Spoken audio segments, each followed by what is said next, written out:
Thank you so much, Pastor Rick. It's really great to be here. I just came from New York, and you're so blessed to be living here. This is absolutely amazing. So, for those of you who have not heard me before, I want to say that this accent is for real. I say that because I joked recently that I was really born in Fresno, California. I said, and I had cultivated my accent to give myself an air of being an ethnic minority. And believe it or not, I got 27 letters or emails from people asking me, how exactly did you go about doing that? The truth is that my accent has been a little bit the bane of my existence. You know, we all have something that we're not happy with about ourselves. Until I met Henry Kissinger, and he said to me, never worry about your accent, he said. In American public life, you can never overestimate the advantages of complete and total incomprehensibility.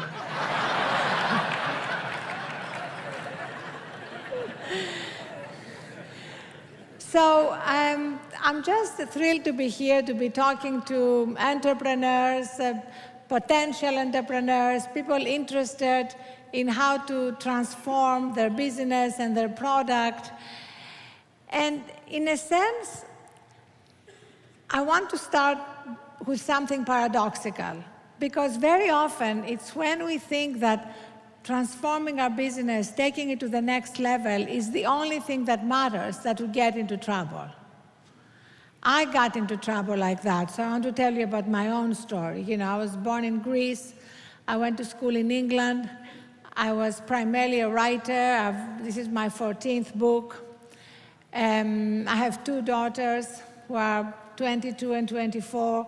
And in 2005, I co-founded the Huffington Post.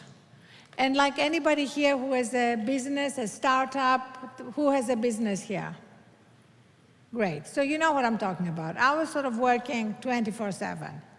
I was really working around the clock, bringing investors in, working on the editorial product, not really taking care of myself at all. At the same time, I was a mother. I'm divorced. I was a mother to my two daughters. One of them had to go on a college tour. So her agreement with me was, Mommy, no BlackBerries when we are together. Have you heard that from your children? I want you to be fully present with me. So at night, she would go to sleep, and I would start working. So to cut a long story short, I returned home completely exhausted. I woke up in the morning, went to my desk, and collapsed from exhaustion. Hit my head on the way down. Broke my cheekbone, got 4 stitches on my right eye, and I found myself going from doctor to doctor, from MRI to echocardiogram, to find out what was wrong with me. They thought I could have a brain tumor. They didn't know. And you know, doctors' waiting rooms are great places to ask life's big questions. Have you noticed that? Like, I was asking myself, you know, what is a good life? You know, what is success? By conventional definitions of success, I was successful. You know, I had just been picked by Time as one of the world's 100 most influential people. I was on the cover of Forbes and Newsweek. But by any sane definition of success, I was not successful if I was lying in a pool of blood on the floor of my office. So that's really what started me on this journey, which led to writing Thrive. Because I feel that, especially when we are building something, when we are building a business, we often forget the distinction between succeeding and thriving. Succeeding at the expense of our health and well-being is not succeeding. It's shrinking to become our business or our product. We are so much more than whatever it is that we are doing, that when we shrink, life loses its significance, its purpose, and its joy. So that's when I looked around and I came up with this idea that, you know, society tends to define success in terms of 2 metrics, money and power. But this is like trying to sit on a two-legged stool. You know, sooner or later, you're going to topple over. And wherever you look around you, you see incredibly successful people toppling over with diseases, heart disease, diabetes, with addiction problems, destroying their relationships. It's absolutely rampant. We also now have the science and the data to prove it. 75% of our healthcare costs are because of chronic, preventable, stress-related diseases. A Belgian philosopher, Pascal Chabot, called burnout the disease of civilization. And unfortunately, you guys have something to do with that because you kind of have made sleep deprivation a kind of badge of honor. Have you heard guys like boast, you know, I only need 4 hours sleep.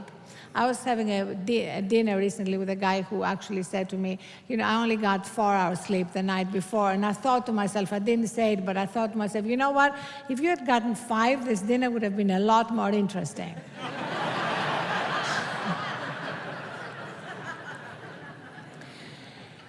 And now we have this incredible scientific evidence about the value and the importance of sleep. You know, Pastor Rick just talked about rejuvenation. You know, getting a good night's sleep, we now know, is essential to rejuvenate ourselves, to wake up recharged and ready to come up with these imaginative ideas that Malcolm Gladwell talked about that could be game changers for our business. Because so often the growth of our business is in these discontinuities, in these great ideas we come up with. And Steve Jobs talked about that. He said that some of his most iconic ideas that led to these great products were when he could be quiet with himself. It's not when we are processing our inbox. In fact, I gave a speech last May to the Smith graduating class, and I told the women graduates that my best advice to them was to sleep their way to the top.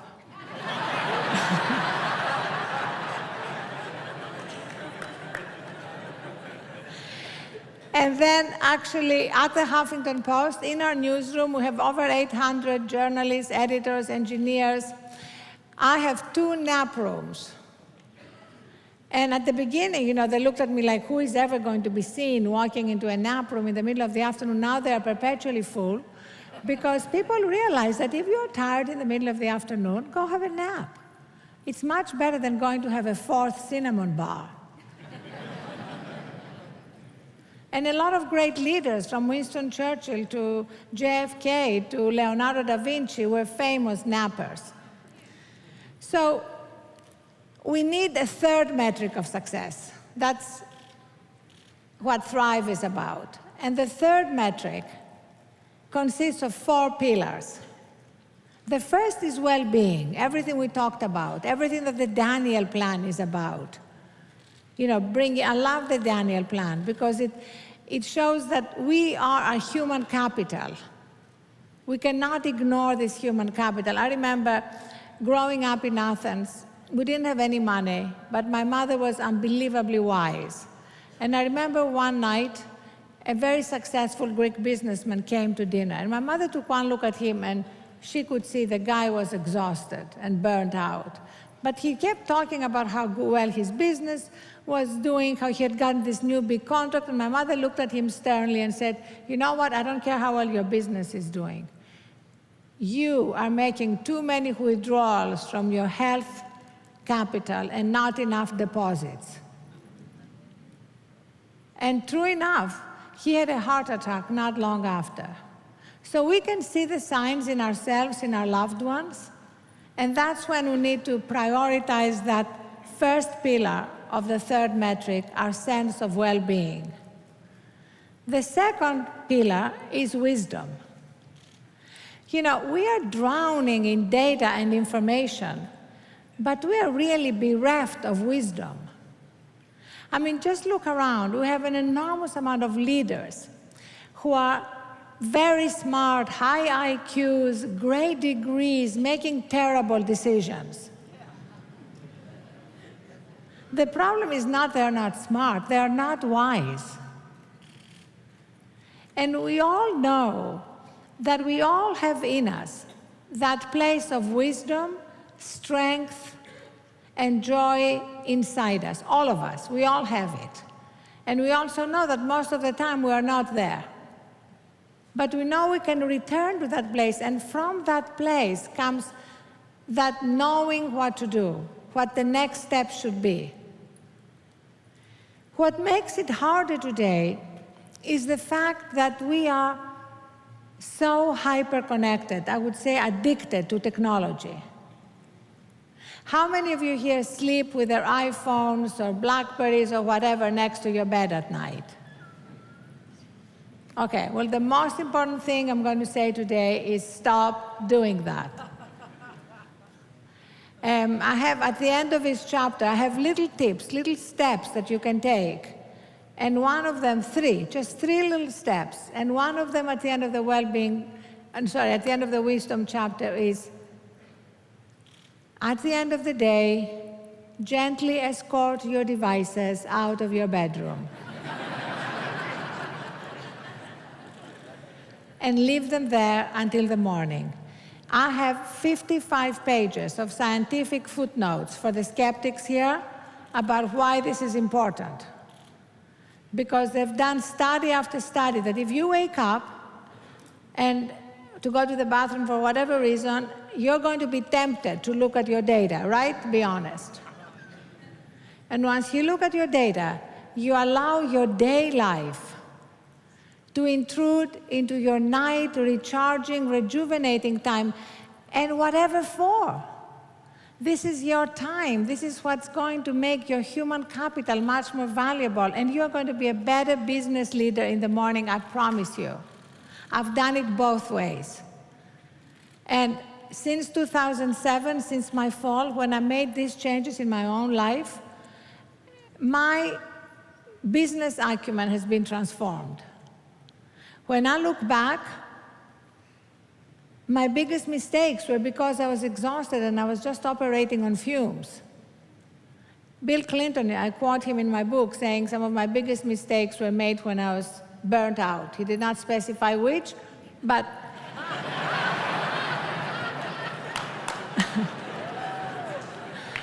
nevertheless, he admitted that that was at least one of the main reasons. So, well-being, wisdom, the third pillar of this third metric is wonder, our ability to wonder at life. Pastor Rick just talked about children and how children are, how open they are to life's wonder, to life's joy. If we can bring that quality into ourselves, we'll be able to be much more creative. And increasingly, successful businesses of the present and the future will be the ones with the most creativity to see where the opportunities are, as well as the ability to see the icebergs before they hit the Titanic. And we all are creative. As children, we're all creative. We all drew or sang or did something. And then later in life, we abandon that side of ourselves. But we need to re-embody it. We need to reintegrate it into everything we're doing. And actually, from that place of wonder and creativity, enormous amount of business success comes because we are more connected with where the world is, with what people want, and what they value. And the final pillar of this third metric is giving. That's really what completes the cycle. Because if it's all about ourselves, it becomes completely narcissistic and narrow. And giving doesn't mean necessarily, leaving your job, getting on a plane, going to Rwanda to open an orphanage, although great if you want to do that. It can be, again, starting with small little steps, small acts of kindness every day, Another step I recommend at the end of the giving section is just acknowledging anybody you meet, anybody who may serve you your coffee at the coffee shop or who may be cleaning your office as another human being, and not just as somebody who is performing a service. Again, there's a lot about my mother in the book because she lived a third metric life and she could not have an impersonal relationship. You know, if the FedEx man arrived to drop a packet, my mother would say, oh, come into the kitchen, I just baked something, you want something to eat? That was really her whole approach to life. She had no sense of hierarchy. Every human being for her was equally valuable and somebody that she had to connect with. And also, she was a constant giver. And that's why, even though we grew up without having much, if anything, she never made us feel that we were lacking things. She always made us feel that we're bigger than our circumstances. I remember one day she was wearing just a little necklace and a lady admired it. And my mother said, here, take it. And the lady said, oh, what can I give you in return? And she turned to her, and if you think I have a strong accent, you should have heard my mother, and said, darling, it's an offering, not a trade. So if we bring all that together, we are really beginning to lead our lives in a place of grace. I actually see my life as a progression. I call it from struggle to grace. Now, when you're in a state of grace, it doesn't mean there are no challenges or obstacles. You know, life is full of challenges and obstacles. There's no day that doesn't have them. But we approach them completely differently. We are not as reactive. We are realizing that we are bigger than they are. And how we get from struggle to grace is just really a matter of practice. And I have a lot of my favorite quotes in the book, but I want to read you one, which is actually an old Cherokee saying. So an old Cherokee is teaching his grandson about life. A fight is going on inside me, he said to the boy. It is a terrible fight, and it is between two wolves. One is evil, his anger, envy, sorrow, regret, greed, arrogance, self-pity, guilt, resentment, lies, false pride. He continued, the other is good, his joy, peace, love, serenity, humility, kindness. The same fight is going on inside you and inside every person. The grandson thought about it for a minute and then asked his grandfather, which wolf will win? The old man simply replied, the one you feed.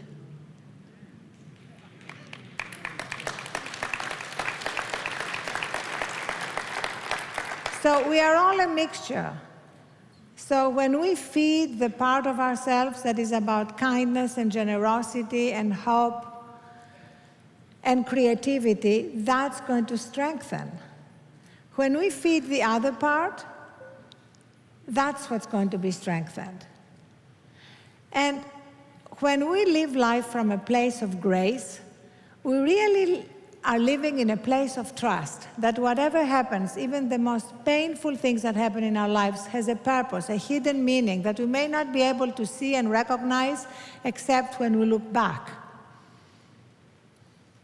I remember the hardest thing in my life when I was in my 20s, when all the hard things happen in your life, right? Was when I was very much in love with this man. He was twice my age and half my size, and and he was a brilliant writer. We were living in London, and he was my mentor in writing. And then I really wanted to have children, and he didn't want to have children. He didn't want to get married. And because I really knew I wanted to have children, I made the tough decision and left him. And I didn't trust myself to stay in London, so I moved to New York. Incredibly painful at the time. When I look back, everything good that's happened in my life, my 2 daughters, my work, the Huffington Post, being here with you today happened because a man wouldn't marry me. Remember that.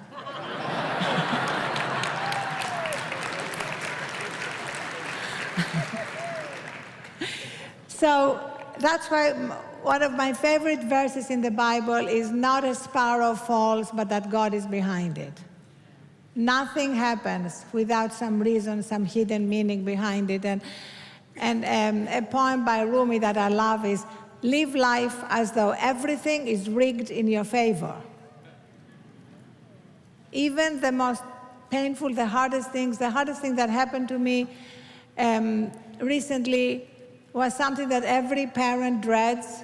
I got a call on March 5th, 2012. My oldest daughter was at Yale, 2 months away from graduating, and I get the call saying, "Mommy, I can't breathe."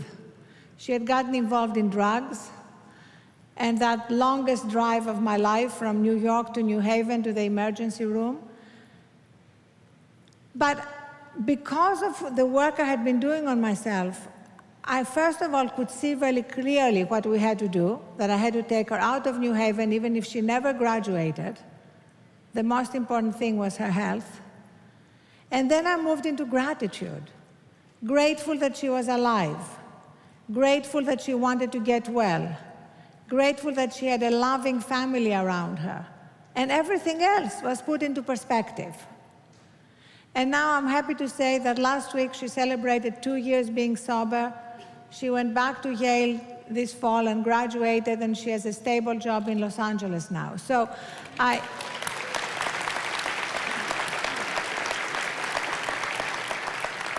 that's why I'm so excited that Pastor Rick is going to be working on the mental health issue, because it's a silent epidemic of addiction, of anxiety, of pain, and we need to bring it out into the open.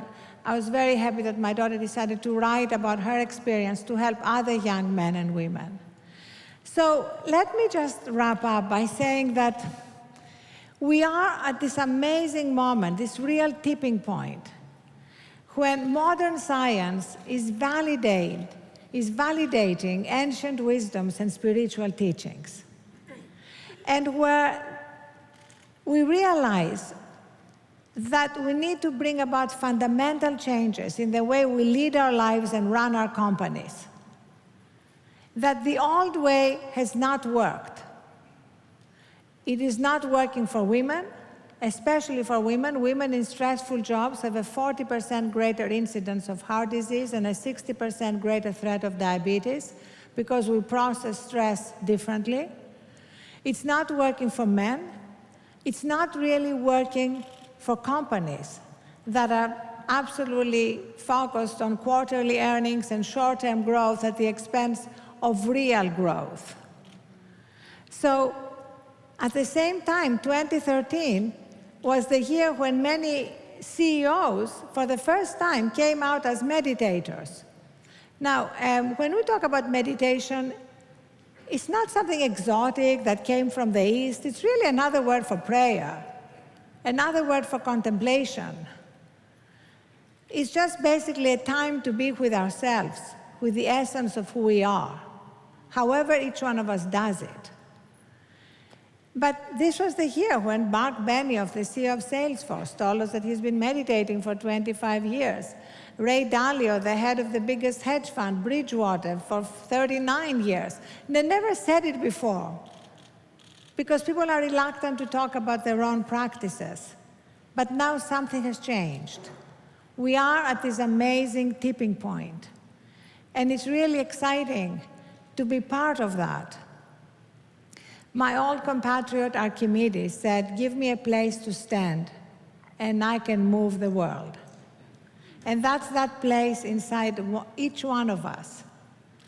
When we tap into that place, we can build our business and lead our lives with more joy, more compassion, more creativity, and yes, more sleep. Thank you.